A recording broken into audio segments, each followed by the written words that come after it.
Good evening, everybody. Good afternoon. I'm Dr. Francesca Zampollo, and welcome to this second food design webinar. I'm very excited to be here with you. As you know, this is the second of this new series for Spring-Summer 2018. Today, my guest is Veronica Fossa, who we are going to talk with for an entire hour. She is a food designer, eating designer that works with mostly with a very specific perspective of which we're going to hear all about. It is great to be here with you. These webinars are to me are a very important part of the work that I do through the online School of Food Design. These webinars for me are a way to for all of us to meet each other, first of all, to talk to one another, but also for all of us to hear from the experts, to hear from the food designers, the eating designers, the food thinkers, the food innovators, etc. So this is our second webinar. If you go on the website onlineschooloffooddesign.org and then you look up the webinars page, you will see the others that are listed already and scheduled and confirmed for this series. And there's also a few more that I'm still confirming, but you will see them up there as soon as everything is confirmed. Enough said. So it is my biggest pleasure to have Veronica here with us. Thank you, Veronica, for giving us your time today. Thank you for the invitation. It's a pleasure to be here. Absolutely. So I want to start with having you talk immediately, and I'm going to start by asking you to tell us a little bit about yourself as a person and as a food design thinker. Right. So my name is Veronica, and I'm the founder of We Factory, a workplace food design culture consultancy, and an inspiration source for the modern workers who are interested in advancing workplace food culture and learning more about wellness. And I'm also the founder of Meal at Work, which is a lunch format for workers to bring people around the table to connect and to talk about what's relevant at work today. So I was born in Italy, in the northeast of Italy. I've lived there until I was 21, and then I moved to Finland and to the northern countries, actually, where I spent most of my 20s. I think like living there really shaped my way of thinking and approaching design, as I had I studied international design and business management, and I have a background in economics of experiences and entertainment. So my background is sort of like multidisciplinary, and that's how I approach the topic of food. But I had the chance to participate to Helsinki World Design Capital, and that definitely like shaped my approach to design in a way that the way I approach it is very much democratic, and I think that design should be embedded in every aspect of our life. So I look at it more, from an aesthetic perspective, but as well as like as a functional, and I look as well at like how is design helping people, and who's gonna help people, and so on. And as for my interests, I very much love specialty coffee. I was introduced to specialty coffee when I lived in Finland, and I took a short barista course when I moved to Copenhagen. In the past years, I've also spent quite a few years as a digital nomad. I've been traveling a lot in the Baltic countries, in Russia, Poland. And as of lately, I sort of moved back to Italy to kind of focus on We Factory and on developing new offerings and services. So that's a little bit about me. That's brilliant. Thank you so much. I have worked as a barista too in Harrods in London when I was living there. And I spent 2 months just learning how to pour a coffee and how to get the milk at the right temperature, etc. But I was, and then I was allowed to make a coffee for somebody. But I was probably the only barista in the world who does not drink coffee. I was so good at my interview that they just employed me knowing that I don't drink coffee. Anyway, so that's very interesting. Veronica, we share a lot in terms of internationality and traveling and multidisciplinary. Well, but I think that one of the things that make you great for the type of job you have decided to do within food design is, as you said, your multidisciplinary background and therefore multidisciplinary approach. So having said that, my next very simple question is, what is your definition of food design? Something that I'm always very interested in hearing.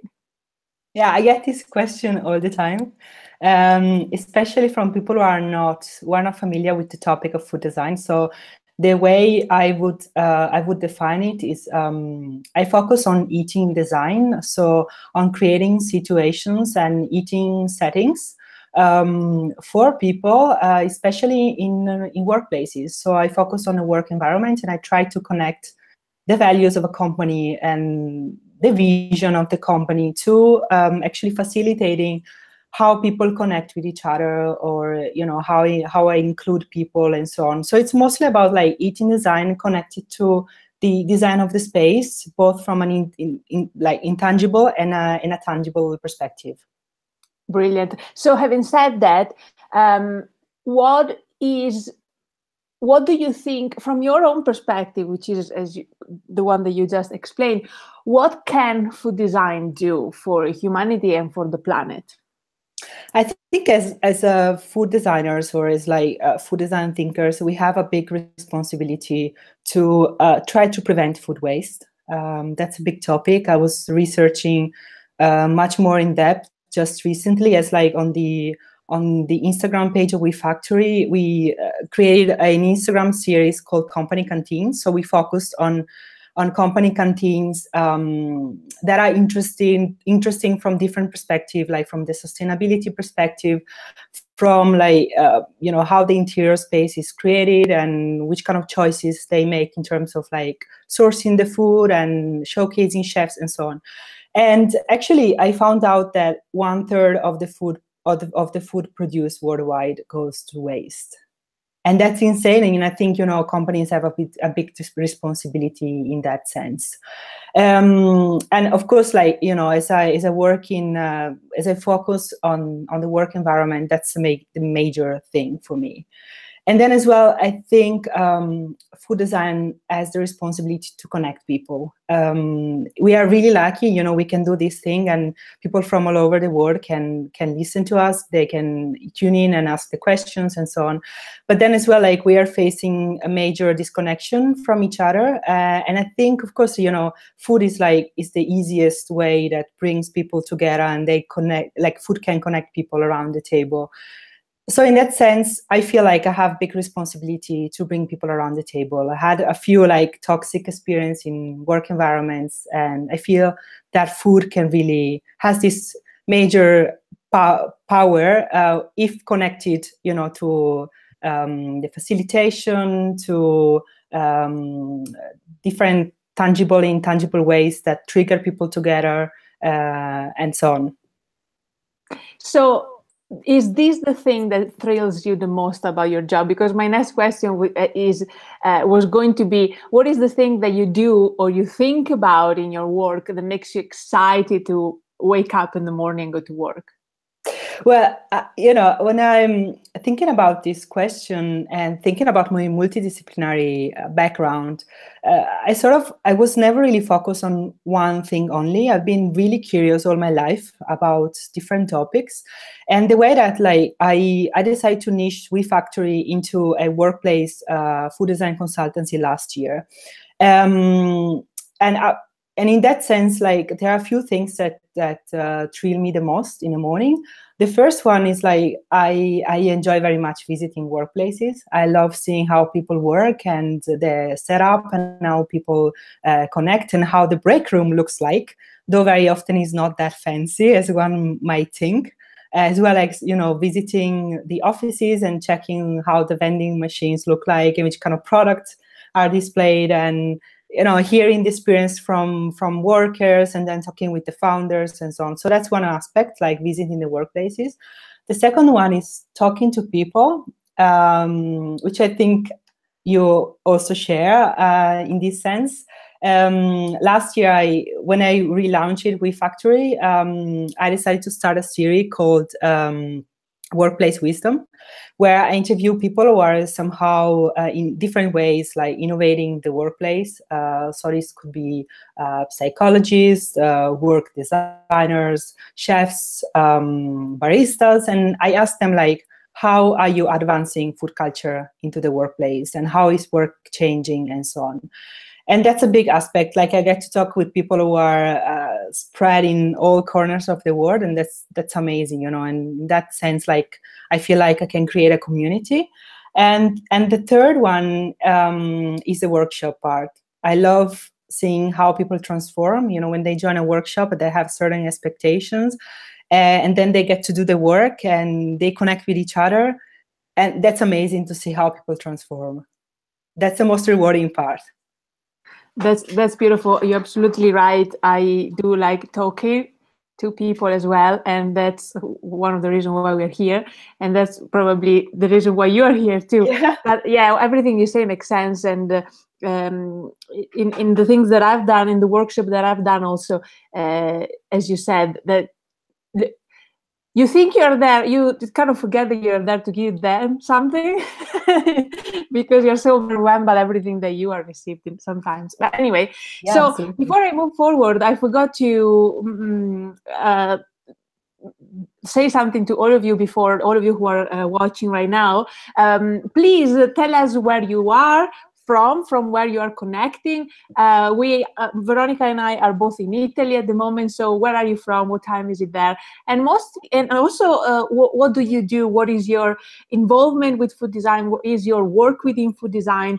What is your work within food design? And what makes you excited about food design? So we have already Luciana from Brazil. Luciana, hi. I know you very well. We have been in touch a few times. She is a food design thinking ambassador. Wow. I call her like that, and actually I've never told her that I call her a food design thinking ambassador. So Luciana, there you are. So everybody, let us know where you're from. What do you do within food design? Because this is going to be very useful for us to know. With regards to some of the things that that Veronica is going to talk about later.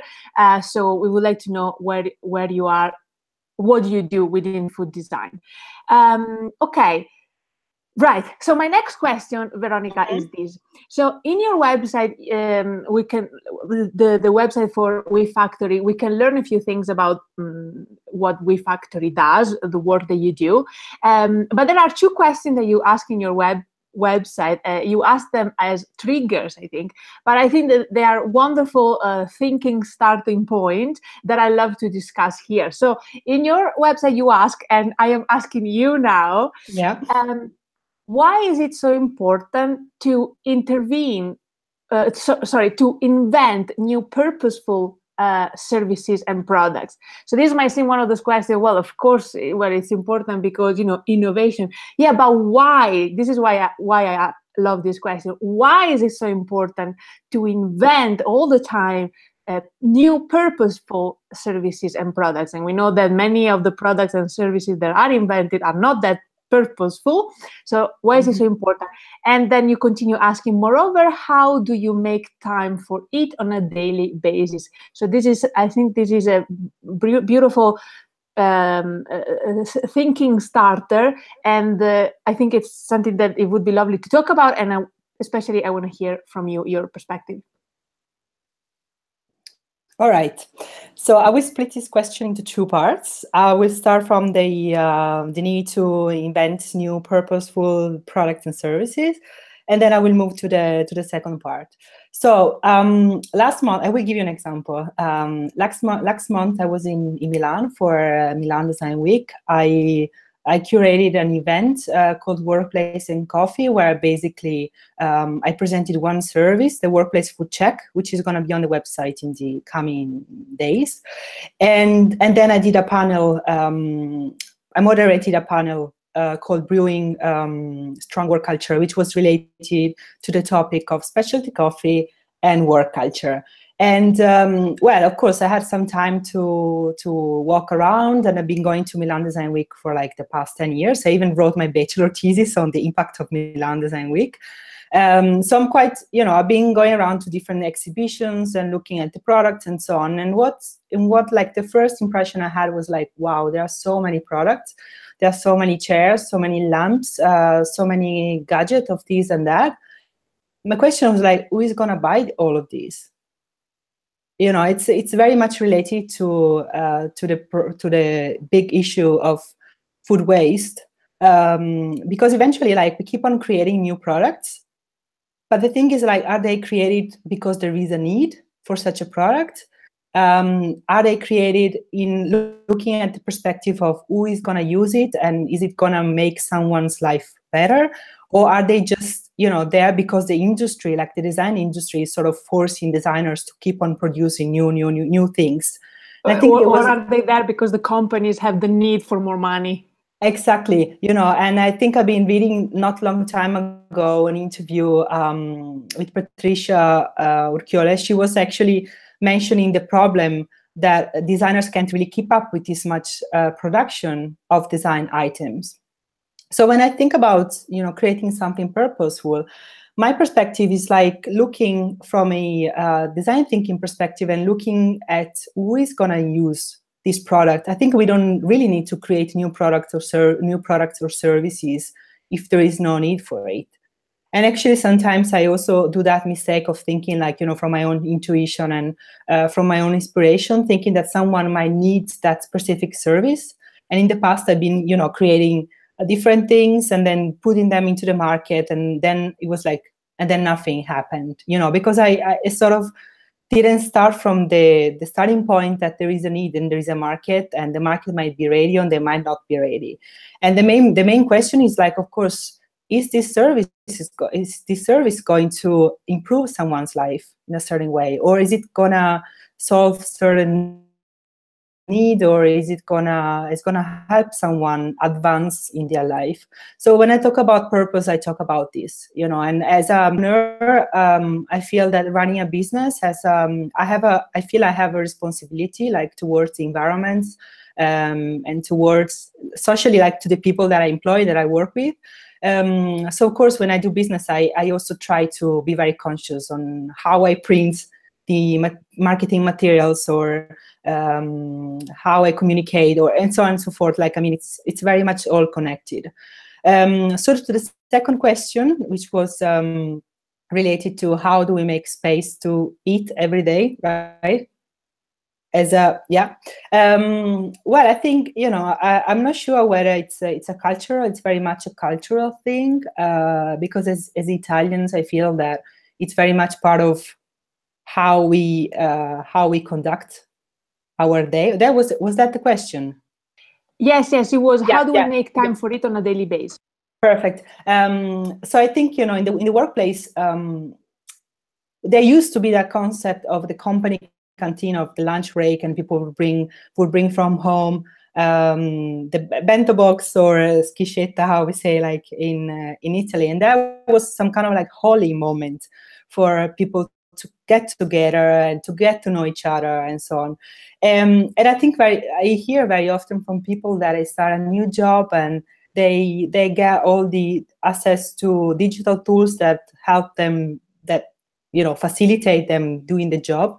But when it comes to getting to know colleagues, they don't really know them, because there is really never a sort of a human space for people to get together. And the lunch break it's just like a very simple thing. Now that the season, at least here in the Northern Hemisphere, it's getting towards the summer, it can be a very, very simple thing, just inviting other people, go out for a picnic, everybody can bring something very simple. Or Meal at Work was actually created sort of to solve that kind of need, and helping people, giving their resources to very simple resources to actually have lunch together.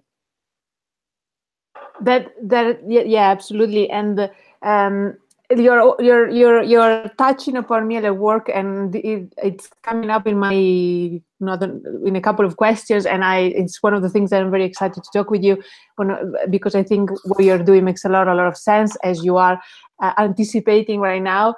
And with regards to the first part of your question, of your answer, absolutely, I totally agree, and I have had this discussion actually with people in the comments of my videos or by emails or whatever, and sometimes people have told me, well, but I work for a company, and if they give me a brief, that's what I need to do. And I understand that. And here we are referring to companies who make products that are not necessarily, where not every aspect of it is designed to be as, let's say, environmentally sustainable and socially sustainable as possible. And sometimes, right, you work in these situations and you kind of know, but that's your job. And at the end of the day, we all need to pay the bills. And I understand that. And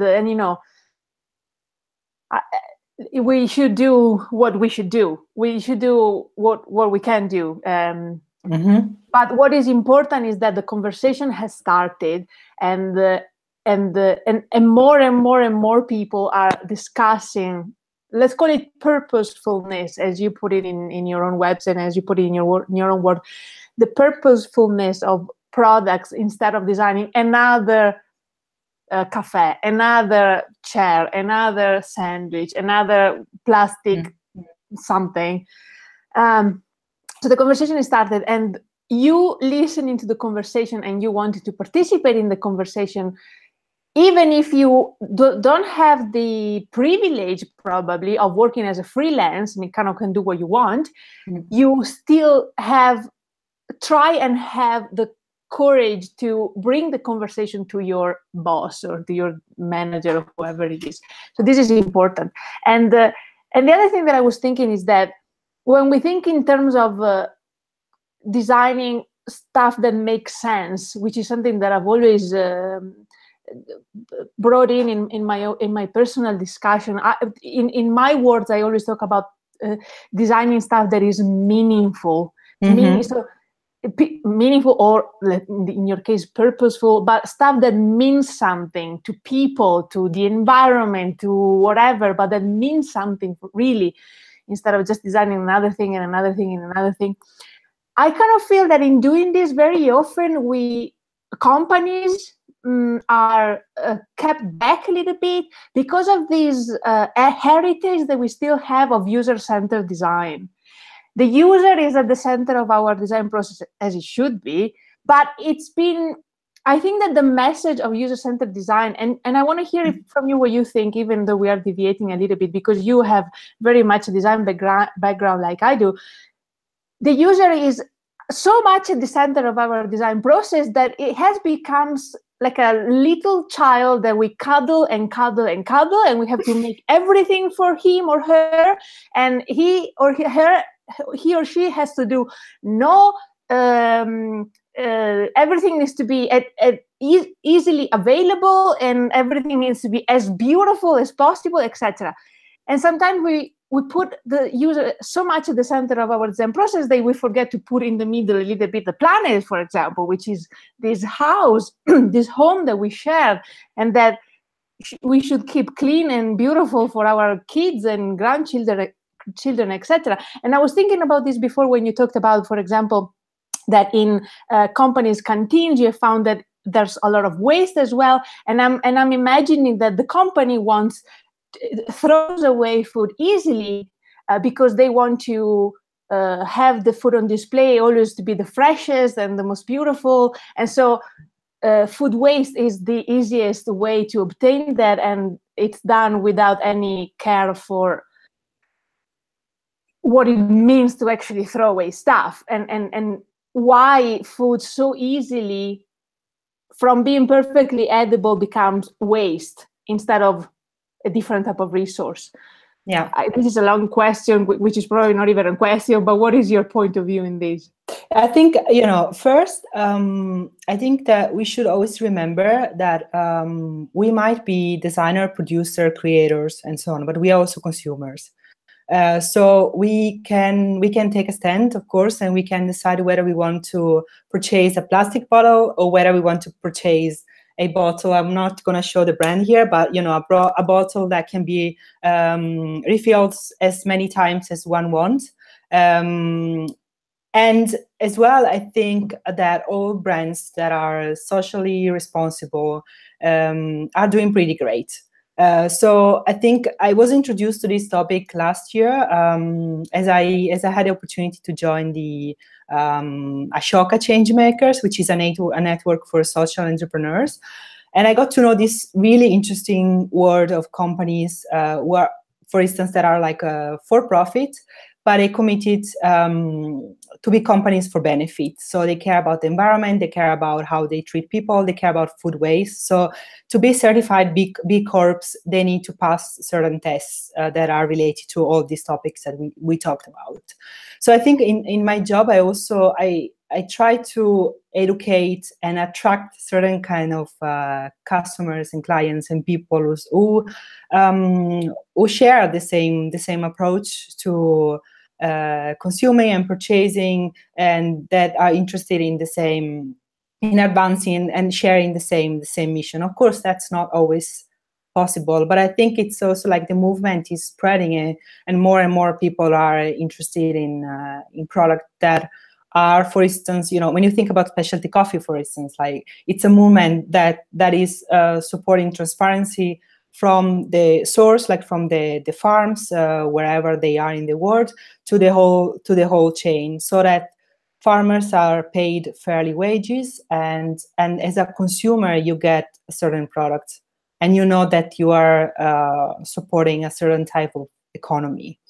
And for instance, like as I'm trying to support a certain type of education within the workplace, I would have some problems to actually work with companies who produce junk food, for instance, or different type of drugs and alcohols and so on. It's not really like what I'm interested in and what I want to bring into companies, because I'm much more focused in bringing products that support local economy, that support communities that are disadvantaged in many different ways.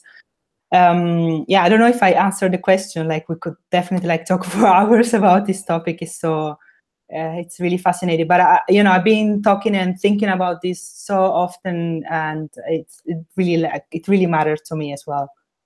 Yeah, no, absolutely. I think that as you say, the way we change the world is by changing ourselves. We choose our principles, and we choose to work in a work environment that shares our principles.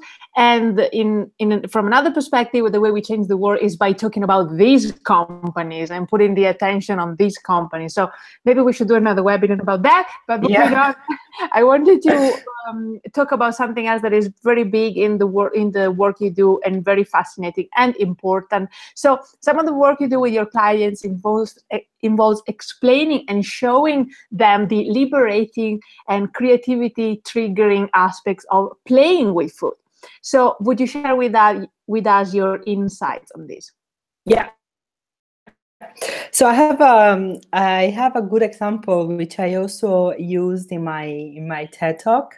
It was that moment when I decided, all right, I need to focus on the workplace. There is so much work to do. I feel that people really need to find their potentials and fully express themselves. So the situation was, I was invited to create a program of daycare centers in the north of Italy, in Trentino. So I happened to enter this place. It was a gym, and people were waiting for me. They were like a team of about a group of 40 women, aged 25 to 50. And some of them were cooks, some of them were teachers, and others were janitors and cleaner. And just imagine, you walk into a gym, and there are all those tables and chairs that are kid size. It was so cute to look at them. They prepare like all the seats, like as if it was in front of me. And I walk in, and I'm like, okay, no, this is not how we're gonna do the activity. And they were like, no, okay, did you know anything about like did anyone tell you about me and what I'm gonna do? And they were like, no, we don't know, like we're just gonna have this training and so on. So the thing was like, I was invited to do this training to help them develop the food service. So to look both at the kitchen and how food is prepared for the babies. And, you know, we are thinking about age 0 to 3. So we couldn't really involve the babies. We were too little to ask them whether they liked it or not. So we had to work like the group. As a true user center designer, you would have done that. Yeah, but we're like, not possible. And so I tried to understand what the brief was, like, where is the problem, like, and where is the issue, and what do we need to change here? So I started to, I had to create some kind of common ground for everyone to contribute, because obviously the cooks were like, yeah, we are in the kitchen, we know what the situation is like. Some of them have been working there for 35 years, so they were very experienced. And then you had a cleaner who had, of course, like a different perspective, and the teachers who are serving the food to the babies. So they had they were the end, somehow like the end provider of the service. And in that moment, I decided to use play. I decided to make them play. And what I did was I brought some apples. That is the region of apples. So I brought in apples in a basket, and I asked them to draw an apple for 20 minutes. I divided them into groups. So they had these little tables. So it was cute to see these adults sitting on the kids' tables. And I told them, like, now you can't talk with each other anymore. You need to draw an apple for 20 minutes. Now just imagine, adults being asked to draw an apple for 20 minutes. So, right, they start like 5 minutes, and that's fine. And then it's like after 10 minutes, I'm like, all right, so I filled in a paper. What should I do? And I told them, okay, then turn it around and keep on drawing and so on. So they had like from the apple, it was like one apple. Then they started drawing an orchard. Then they started drawing different situation. And at some point, someone is like, what the hell is this? What am I going to do? What's the purpose? You're asking us to draw an apple. And I was like, keep on doing. I will explain you later why we're going to do this thing. So they were done with the apple after 20 minutes, and they were all really confused. And in that moment, I'm like, okay, now please draw a passion fruit. And in that moment, there was a panic. Like, no one knew what a passion fruit was like. So some people took out the cell phones, and and they were trying to discuss with each other and convince each other that a passion fruit looked like that or looked like that. So at the end of the exercise, basically, I explained them that the reason to do that kind of playful exercise, which was simply like take a pen and draw an apple on a paper or do a passion fruit, there was to make them all, to create some kind of common ground where there was no experts and where there was no person who didn't know anything about that. Because eventually, like the cooks didn't know more than the other people. So that exercise was actually a way to get started with the training. And that's very often how I use play. I depending on the different situation on the workshop or on the training, I kind of bring in something that's sort of liberating the people from the role of responsible adults, and put them in a situation in which they can start creating, they can start contribute without work titles and without different preconceptions that they might have before starting the work. That sounds very, very exciting. I wish I had been there. It makes a lot of sense. It was fun. So what are the ways you bring playing with food into a company's workplace, and why is it important for play to be in the workplace? So there is a wonderful quote by George Bernard Shaw that says, "We don't stop playing because we grow old. We grow old because we stop playing." And I like that quote very much. I think, we think about play as something that's associated with childhood, and at some point, like between childhood and adulthood, we stop playing because we think it's something that only children can do, and that as adults, like, we should really stop.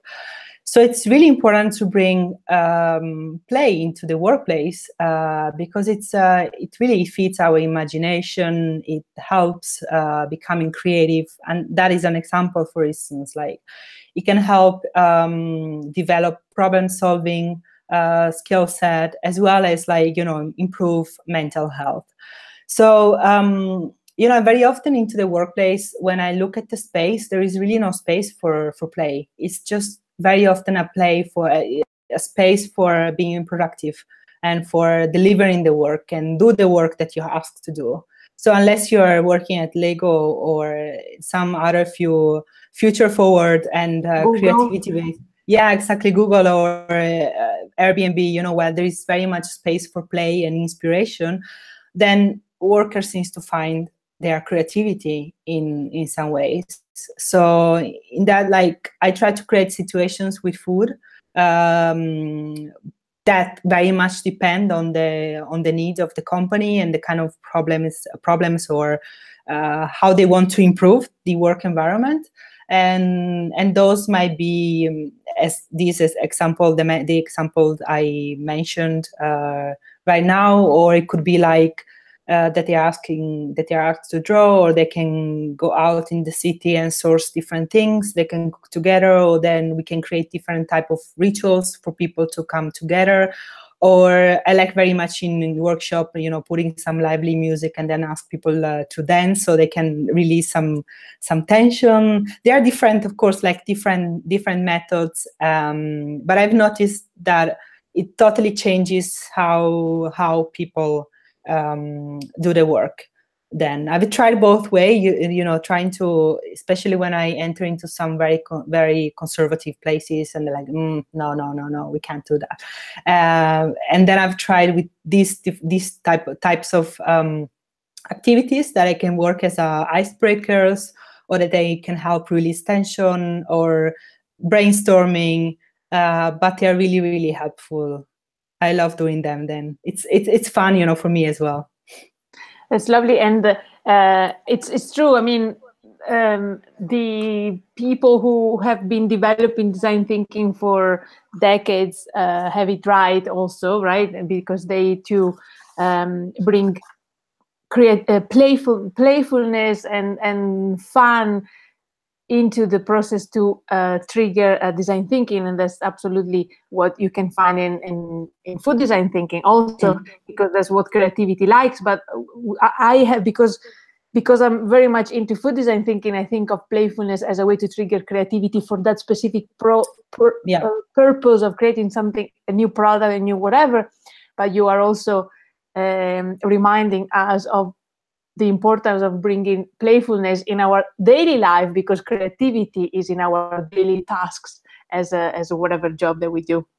Yeah, actually, when I create different types of situations with food, I use food as a way to either spark creativity. That doesn't necessarily mean to create a food product, or create a food service, but also spark creativity in different ways. So people might be doing totally different jobs, but food, in a way, it's what brings all of us together. So it's amazing to see also, sparking creativity to create something in the food industry, but also use food as a way to connect people, as a way to facilitate a conversation, or as a way to work better and feel more fulfilled in their daily life.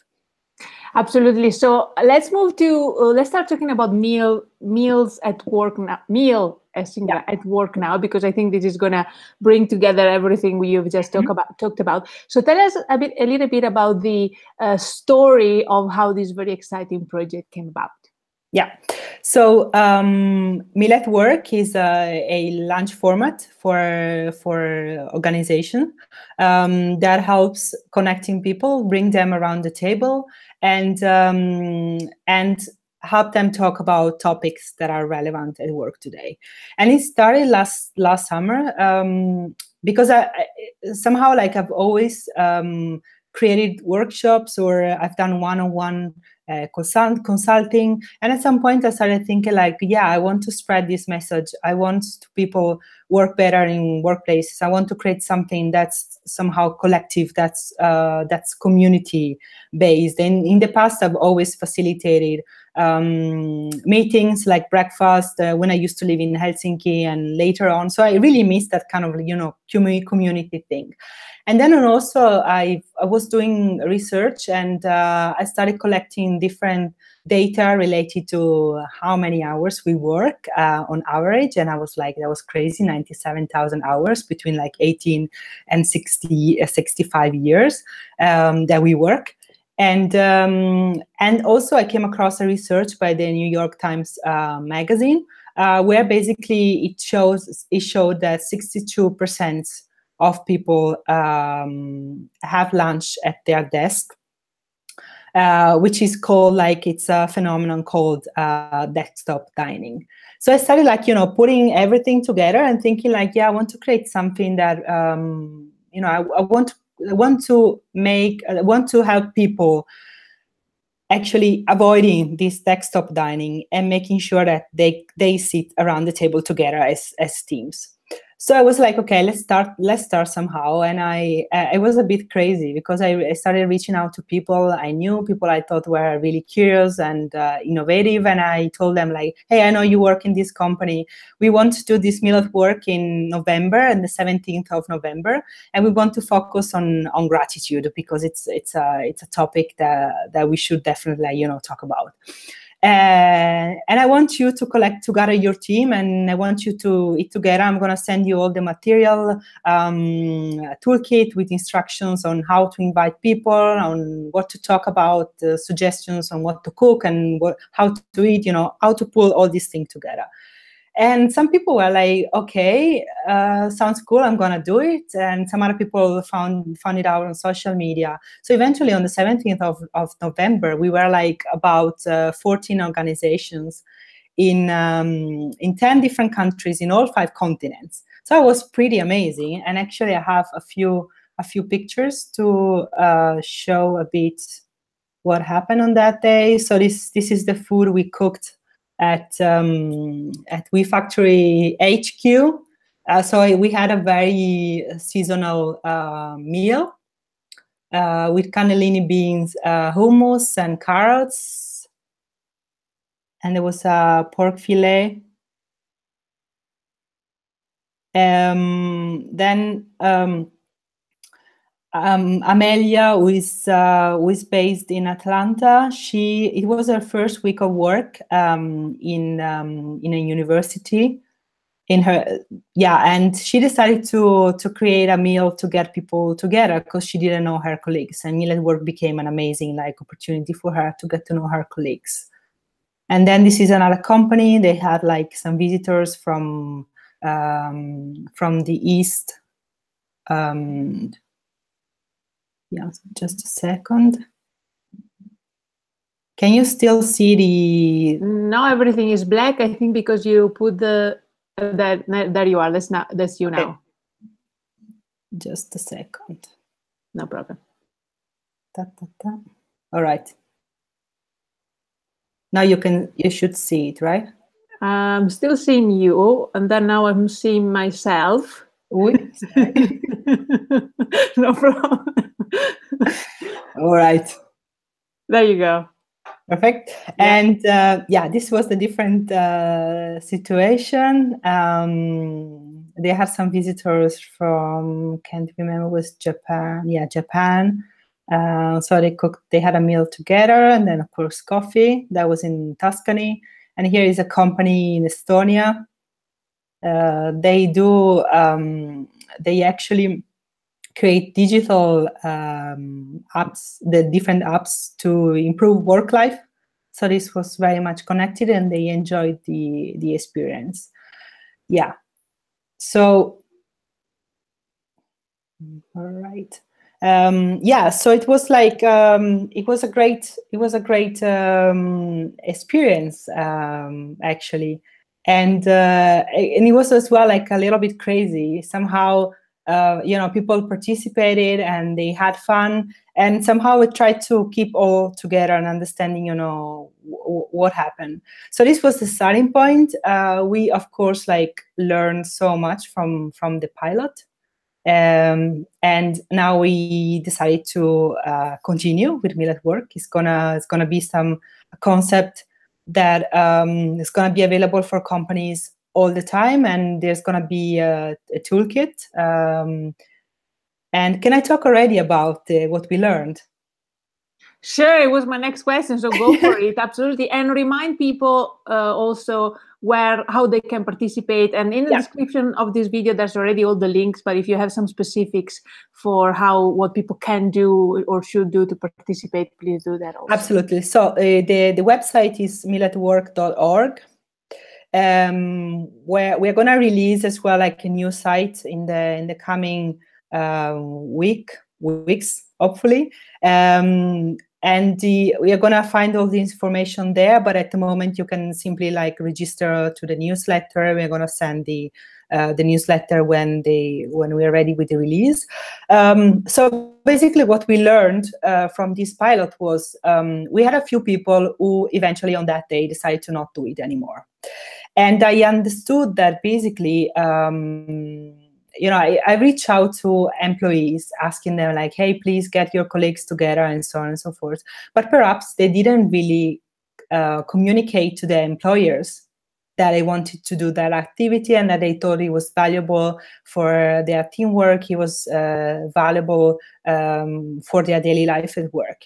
So the first learning was for sure get the employers on board.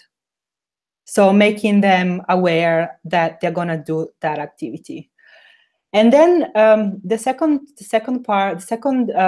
learning was as well when I mentioned that I've been a bit crazy, in reaching out to people, that of course worked pretty well because we got 14 organizations in 10 countries in 5 continents. So I was really impressed. And I would say that perhaps that it was a successful initiative. But I think it also takes time. I was really, I know that this project is really valuable for people, and I know that it can improve their life. But I think it's important to take little steps and try to understand how people want to get involved with this. So that's also the new website is going to have different steps so that if people don't feel ready yet to have that kind of initiative into their workplace, or they are freelancers, or they work from home and so on, there are different alternatives on how they can contribute. And for instance, one of these is a survey. And then there's going to be a part for partners, like companies who want to get on board and support us in different ways and so on. The third aspect is related to facilitation. So basically what we did was I created a toolkit with all the instructions on how to, there was a person who was supposed to be a host and was supposed to keep everything together and invite colleagues, make sure that the type of food they would cook and prepare and so on. But it's really important. I don't know really, because I wasn't there, so I don't really know how the facilitation was conducted. So when we launch again the new round of Meal at Work, the new Meal at Work 2.0, I want also to make sure that those who are going to be hosts are going to be they're going to have a course or an introduction or a session with me to make sure that they facilitate the event in the right way. Because that's a big step, it doesn't matter, you can bring people together, but if you don't make sure that everyone feels included and everyone feels welcome and everyone feels in a safe place to share, then nothing's gonna happen, and especially gratitude. One of the main questions was what are you grateful for in your job, and what are you hoping for, and so on. So if you don't feel safe to share, then you're not going to share. So these were the three main learnings, and as well it is going to be a toolkit that it's going to be available anytime. We're going to create different type of toolkits on the main questions that we have around the topic of work, and it's going to be, for instance, like topic of equality or topic of like digital work and so on and so forth, like different topics.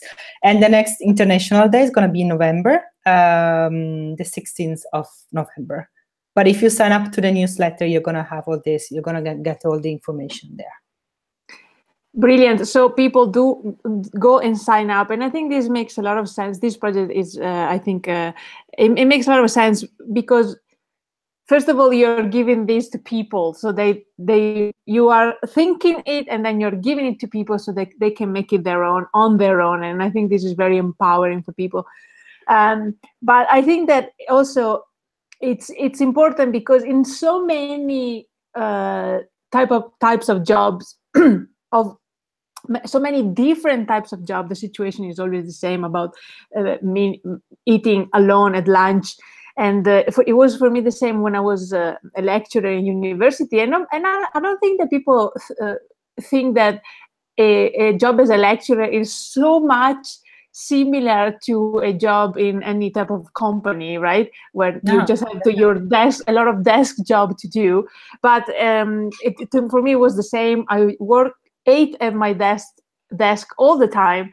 And at the end of the day, the most productive and useful part of my job, besides, the interaction with the students, it was the interaction with my colleagues. And so, like, kudos to you. This makes a lot of sense. So we have a question from Joao. I'm not sure I'm pronouncing this correct. For sure, I'm not. Joao, and it doesn't connect directly to what you said, but I think it can be directed to what you said, and I think this is the purpose of his question, probably from his own perspective. So the question is, can you tell us if you think that the union of universities and local producers is a good idea?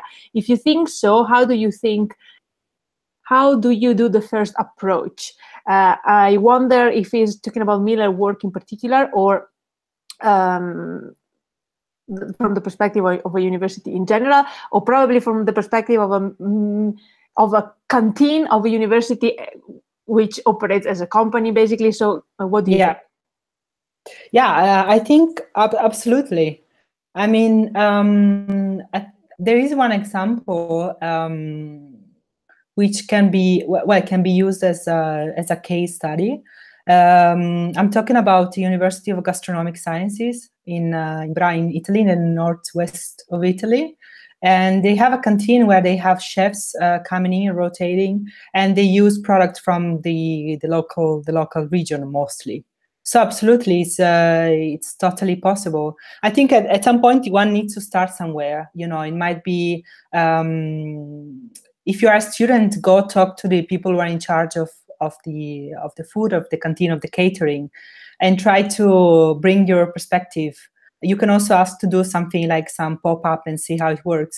For instance, I noticed that when you start little, that's always the best start. Instead of going to a company and be like, we need to change all over again, we need to redesign the space and do this and do that, and no one wants to commit to a major change. Like, start with bringing something little. It might be like the organic fruits, or it might be something very little, and then step by step change the whole system. Of course, like if there is someone who is in charge, who buys your idea, then it should be easier.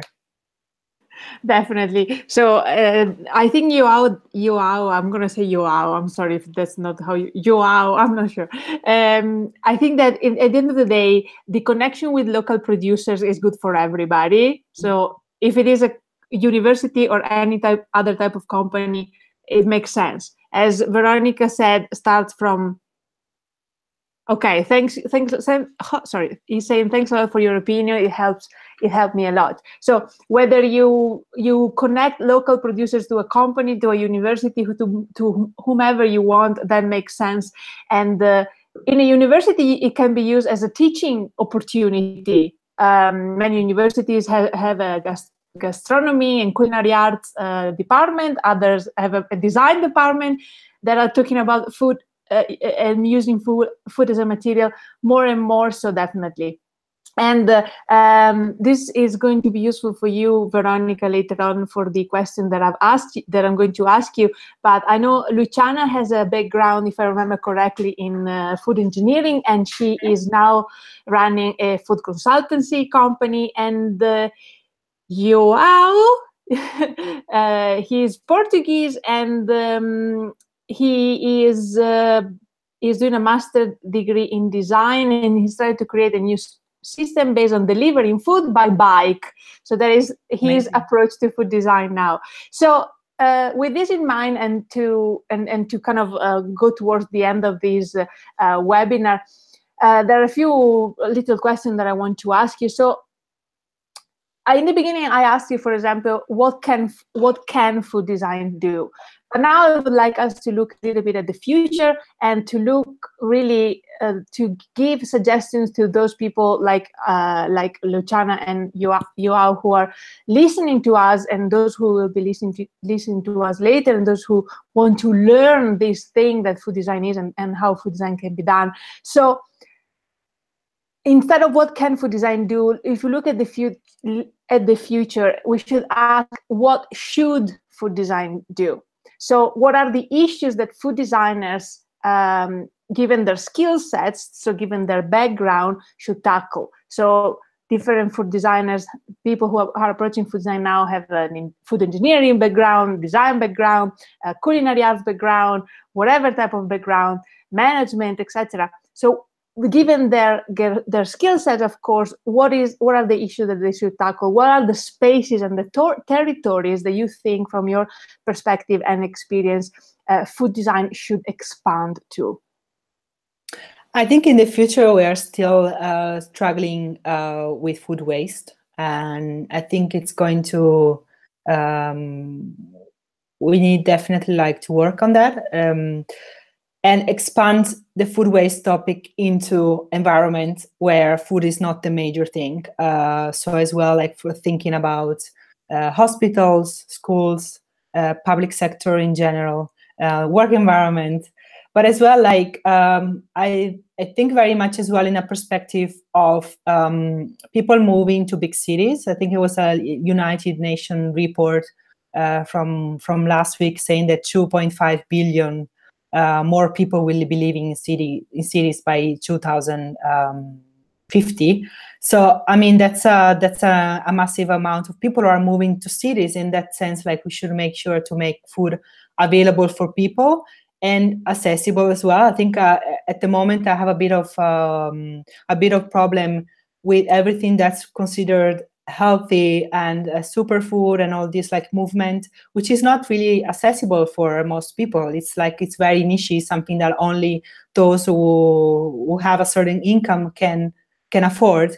And at the same time, when you have this all these people moving to cities, the problem is we have big problems in the countryside, because the countryside will be completely depopulated. So how do we balance these two big systems? You have the cities where people are all crammed as sardines, and then you have the countryside, which should be sort of the nest of agriculture. And how do you bring the two systems together? Obviously, and of course, advancing food education and making sure that kids are familiar with the food and where the food comes from. There could be so many different ways that the designers should work in the future. Yeah, it's true that we are moving. We still want zero miles food, but we are moving away from the food. So the food somehow has to travel to us. So it's true that we have to find alternatives and intelligent ways of doing this. So from your own experience, now you have told us what the branches, the places where we should go as food designers, where we definitely should go, and I absolutely agree with you. Now let's connect it to this, though. From your own experience, what do people, customers or users, want when it comes to food? What do you think that people are searching as far as food goes, so that we combine what you what in your experience people are searching when it comes to food, to what we should do as food designers? Yeah. Sometimes I try to put myself outside from this perspective of being an insider in the food industry, because I tend to be caught up in the latest trends and what everyone in the industry is talking about, and so on. When I have like clients approaching me, they are very much interested in the big topic of healthy and the healthy food. But I think there is a lot of confusion, and some people connect it to being vegan, some people connect it to being vegetarian, some other people to being raw eaters. So it's very much like your eating is very much a personal thing. People are also looking for surprise, for something different, for something unique. And when I talk with many clients, they are very often mentioning these keywords like healthy, and then we want something local, something surprising, something that's new, something that's somehow like challenging our perspective. And very often, what I as my work focus in the work environment, I suggest them to start thinking if they want to change something within their work environment, or if they want to bring in some rituals that may engage their employees better or delight their customers. I start by asking them, like, who are the people? Which kind of dietary preferences do they have? What are they looking for? Is it a company with different nationalities and different cultures? So always in that perspective of thinking that food is very much a personal thing. So that what is important for me might not be important for you, and what I like might not be what someone else like. Definitely. And Luciana is also saying, talking about food waste in the food industry is also very important, as you yourself have been mentioning since the beginning. And in companies used to thinking in residual and forget that it's food. So this concept of when does it become waste? Only when we decide to put the label waste on it. So this, absolutely, we have been talking about this, and it's exactly food waste and food sustainability is one of the things, awareness towards food waste and food sustainability is one of the things that now people start to want and search for, and that is beautiful to witness, and it's happening more and more, and we food designers should be there and ready to provide a lot of that. So what is the number one advice you would give to food designers, to those who are designing the food products and services and organizations of tomorrow, exactly like Luciana and Joao, who are here with us right now, and the others who I know are part of this network? So I've been asked this question before, especially like when I gave lectures at university. I have some students approaching me, and the number one thing that I've noticed was that, like, as I had the opportunity to study international design business management, I had as a classmates people from different backgrounds. So we managed to work in teams of designers, developers, economists, people who had a background in economics, and we created like real services and real products. And it was amazing to see this whole perspective, like that it was someone creating a product that was functional, someone else that made it beautiful, someone else that made it appealing for the market. So the number one advice that I would give to designers who sometimes come from a very like design background, and design schools who are focusing on designing the product and understanding what are the specific of a product, is that to learn how to sell the product or the service. And especially is if as me, like working, I started at least like as a freelancer, and even though I have a background in economics, the major struggle was like, how do I sell this, and how do I communicate to people who have no idea about what I'm talking about, and how do I make it appealing to people who are only thinking about money and only thinking about what they can earn out of it and what it can serve them. So that's definitely like, and I wish that the design school has some courses on how to pitch to potential clients, on how to protect your work, on how to sell your product. All this aspect that no one's really talking about, but that's what's blocking you very often when you're working on your own. Definitely, and don't let marketing ruin everything you have done. This is just my little advice. So what is your actually biggest achievement or discovery that you've done so far that can be transformed into a teaching moment for the world of food design? I want to hear it from you. That's a difficult question, actually. I feel like, I'm still very much discovering everything about workplace food design. It's a new discipline. I haven't yet met anyone who is working on this specific company or this specific topic. Of course, like there are catering companies and there are consultants that are focused on happiness at work, but no one's that use food in a way that I use it in the work environment. So I can't really, it's really hard for me to answer this question. In a way, I'm trying to create services that are answering the type of questions that people ask, situations that people tell to me about, being unhappy about the kitchen, their company's kitchen, or being disappointed about how they eat at work, and disappointed about the type of food that they find in the conferences, and I'm still like trying to create services and change all of this. Of course, it's a major job, and obviously I won't be able to see a whole change in the system, but it's of course like amazing to see some people who are starting to notice that it's a field that that very much needs this type of work.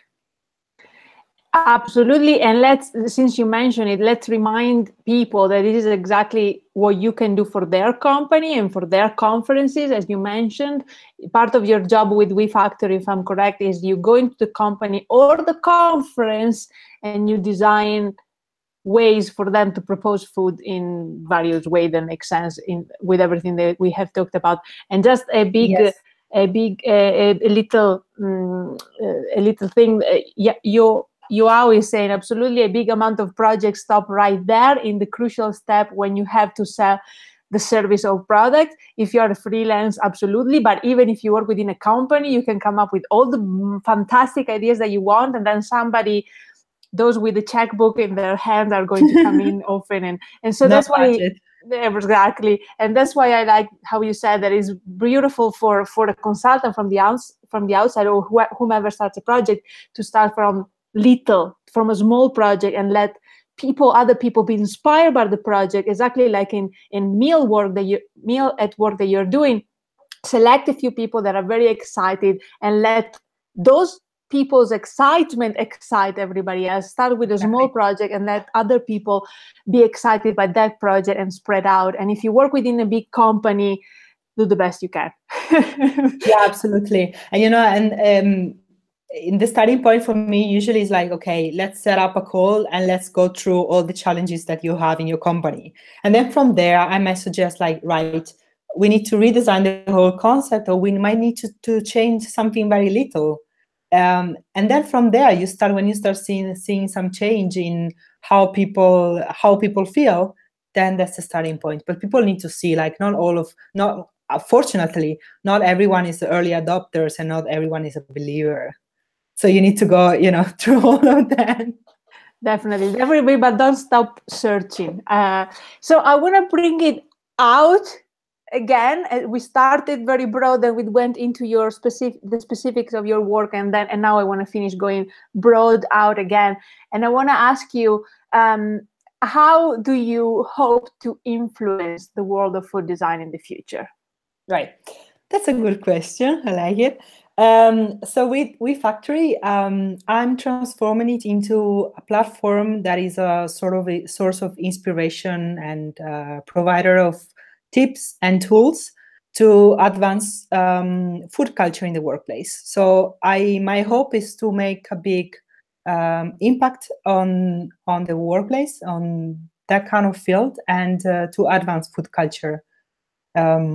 Specifically there, especially because we spend like 1/3 of our life at work.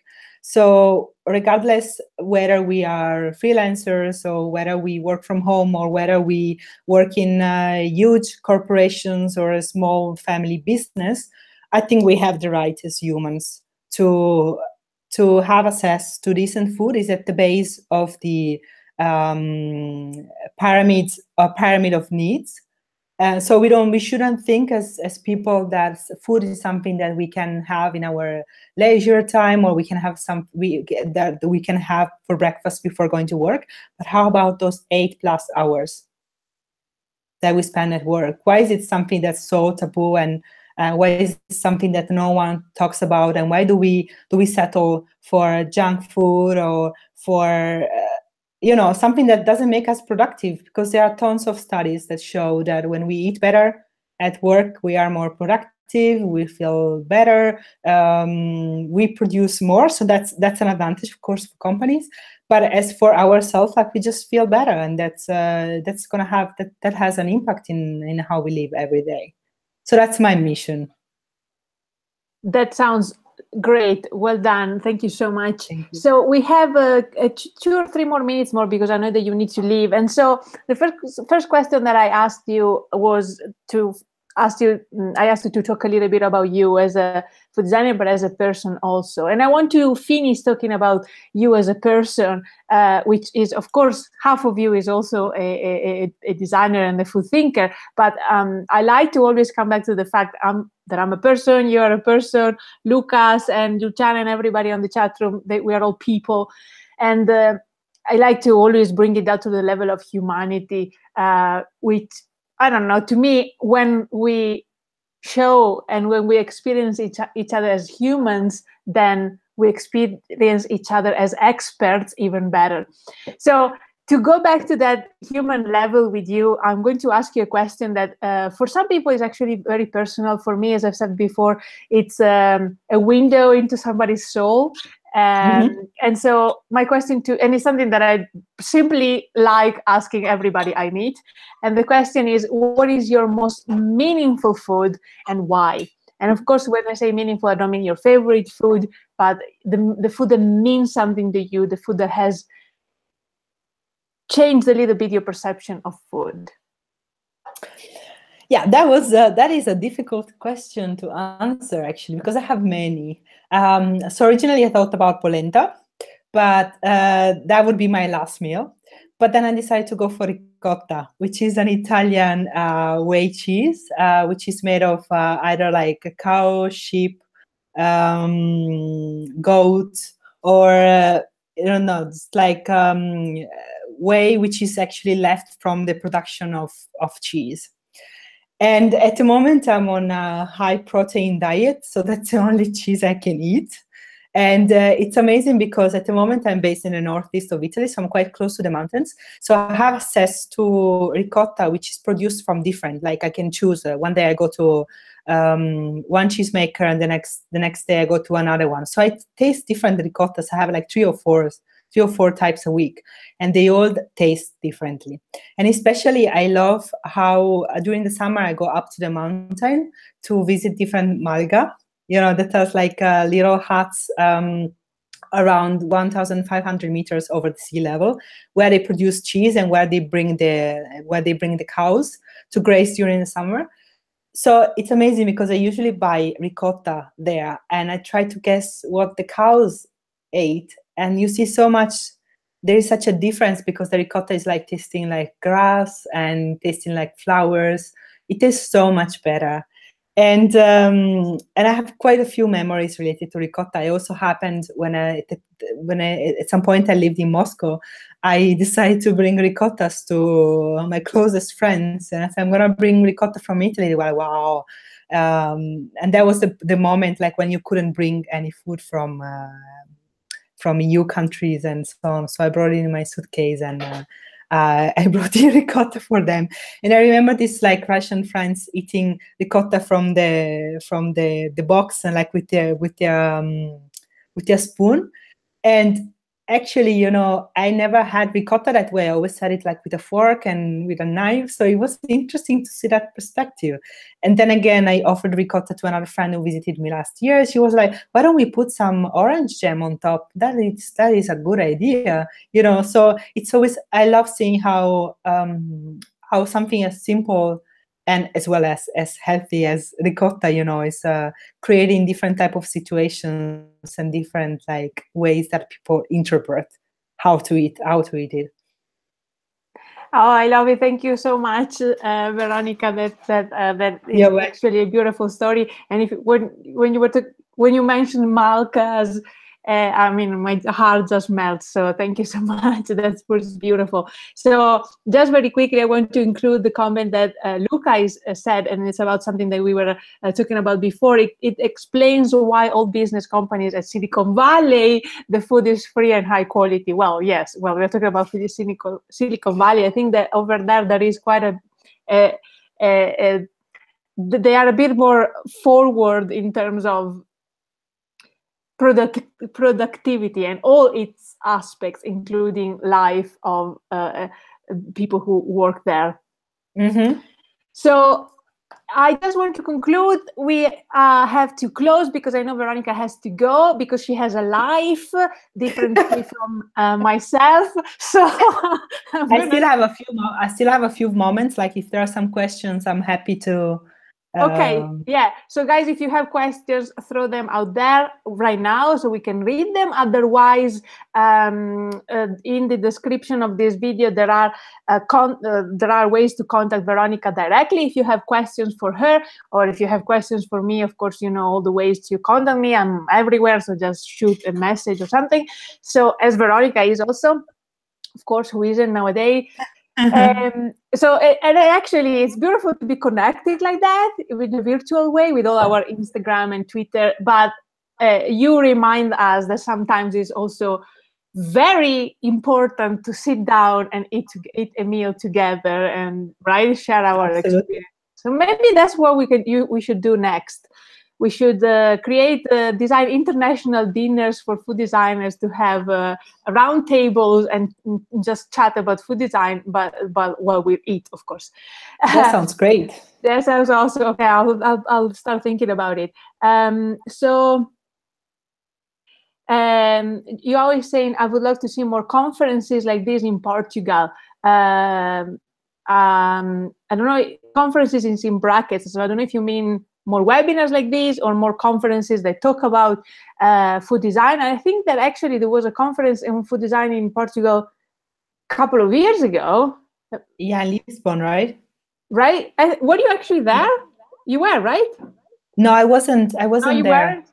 Okay. Anyway, so we all do our best here to design more and more conferences. I'm going more digital. Veronica is for sure going to design the meal for whatever conference is gonna come up in the future. Yeah. So yeah. So thank you everybody for following this webinar. And again, if you have questions, shoot them privately to us and we will continue the conversation for sure. I'm going to remind you that next week we have our third webinar for this series, and we are talking to a group of eating designers from Spain. Oh, you always say we need more discussions in general. Yes, that's absolutely, I agree. And that's why I am personally doing this. And that's why, for example, Veronica is designing things like meal at work. So whatever inspiration you can take from this, go there, because at the end of the day, we need to talk. We need conversation to come up. We need to just continue conversations that have already started and start new conversations. So again, thank you everybody for joining us. Thank you very much, Veronica, for your time and for sharing your experience and your knowledge. Thank you so much. And I'm going and a great space. Absolutely, it was a pleasure to have you here. And with this, I'm going to say goodbye. See you next week. And I'm going to say thank you to everybody again. And as always, have a lovely day and happy food design. Bye.